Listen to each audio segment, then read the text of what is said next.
Hello filmy lovers, welcome to Sudarshan's reviews. Nani హీరోగా వివేక్ ఆత్రేయ దర్శకత్వంలో తెరకెక్కిన ఫిల్మ్ సరిపోదా శనివారం. కాగా ఈ సినిమా ఈరోజు థియేటర్లో విడుదలైంది. ఈ చిత్రం ఎలా ఉందో సమీక్షలో తెలుసుకుందాం. సూర్యకి చిన్నప్పటి నుండి కోపం ఎక్కువ. అతని కోపాన్ని కంట్రోల్ చేయడానికి సూర్య తల్లి ప్రయత్నిస్తూ ఉంటుంది. ఈ క్రమంలో సూర్య కోపానికి పరిష్కారంగా వారంలో 6 రోజులు ప్రశాంతంగా ఉంటూ ఒక్క శనివారం రోజు మాత్రమే కోపాన్ని సూర్య చూపిస్తూ ఉంటాడు. చనిపోయిన తన తల్లికి ఇచ్చిన వాగ్దానం కారణంగా సూర్య కూడా శనివారం ఒక్కరోజు మాత్రమే గొడవలు పడుతూ ఉంటాడు.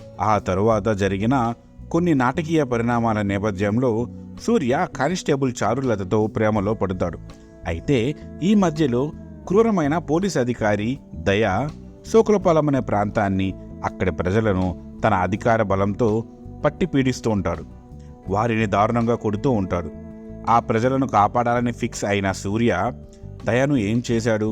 ఆ ప్రజల్లో సూర్య ధైర్యాన్ని నింపాడా లేదా? అలాగే చారులతతో సూర్య ప్రేమ ఎలా సాగింది అనేది మిగిలిన కదా. ఈ సరిపోదా శనివారం సినిమాలో నాని చాలా పవర్ఫుల్గా కనిపించారు. వైల్డ్ యాక్షన్ ఎలిమెంట్స్తో పాటుగా ఎమోషనల్ సీన్స్లోనూ నాని మెప్పించారు. ముఖ్యంగా తన పాత్ర పరిస్థితులకు తగ్గట్లుగా వేరియేషన్స్ చూపిస్తూ నాని నటించిన విధానం ఆకట్టుకుంది. పైగా తన బాడీ లాంగ్వేజ్తో, అలాగే కొన్ని యాక్షన్ అండ్ ఎమోషనల్ సీక్వెన్స్లో మరియు తన న్యాచురల్ లుక్స్తో నాని సినిమాకి హైలైట్గా నిలిచాడు. ప్రియాంక అరుల్ మోహన్తో సాగిన లవ్ స్టోరీలోనూ నాని తన టైమింగ్తో ఆకట్టుకున్నాడు. హీరోయిన్గా ప్రియా అరుల్ మోహన్ మెప్పించింది.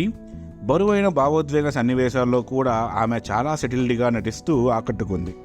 కీలక పాత్రలో నటించిన ఎస్జే సూర్య కూడా చాలా మెప్పించారు. ఎస్జే సూర్య మురళీ శర్మ మధ్య వచ్చే సన్నివేశాలు చాలా బాగున్నాయి.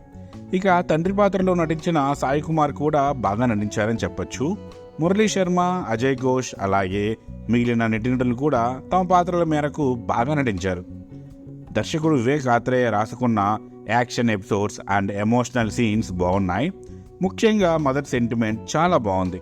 అలాగే నాని అభిమానులను దృష్టిలో పెట్టుకుని ఈ చిత్రాన్ని దర్శకుడు చాలా బాగా తెరకెక్కించాడు. నాని పోషించిన సూర్య పాత్రను, ఆ పాత్ర తాలూకు మదర్ సెంటిమెంట్ మరియు ఆ కోపాన్ని చూపించే శనివారాన్ని బాగా డిజైన్ చేసుకున్న వివేక్ కొన్ని చోట్ల అయితే అదే స్థాయిలో ఈ సరిపోదా శనివారం సినిమా ట్రీట్మెంట్ను రాసుకోలేకపోయారు. ముఖ్యంగా సెకండ్ హాఫ్లో కొన్ని చోట్ల కథనాన్ని ఇంకా ఇంట్రెస్టింగ్గా రాసుకోవాల్సింది. అలాగే హీరో హీరోయిన్ల మధ్య ప్రేమ కథను కూడా ఇంకా బలంగా ఎస్టాబ్లిష్ చేసి చూపించి ఉంటే సినిమాకి ఇంకా ప్లస్ అయ్యేదనిపించింది. దర్శకుడు వివేక్ ఆత్రేయ తీసుకున్న స్టోరీ లైన్కి పూర్తి స్థాయిలో ఆకట్టుకునే విధంగా ఆయన స్క్రీన్ ప్లే రాసుకోలేకపోయారు. సినిమాలో బ్యాక్గ్రౌండ్ స్కోర్ అయితే అద్దరిపోయింది. సంగీత దర్శకుడు జేక్స్ విజయ్ అందించిన పాటలు ఓకే. మురళీజీ సినిమాటోగ్రఫీ కూడా బాగుంది. సినిమాలోని చాలా సన్నివేశాలను చాలా బ్యూటిఫుల్గా చిత్రీకరించారు.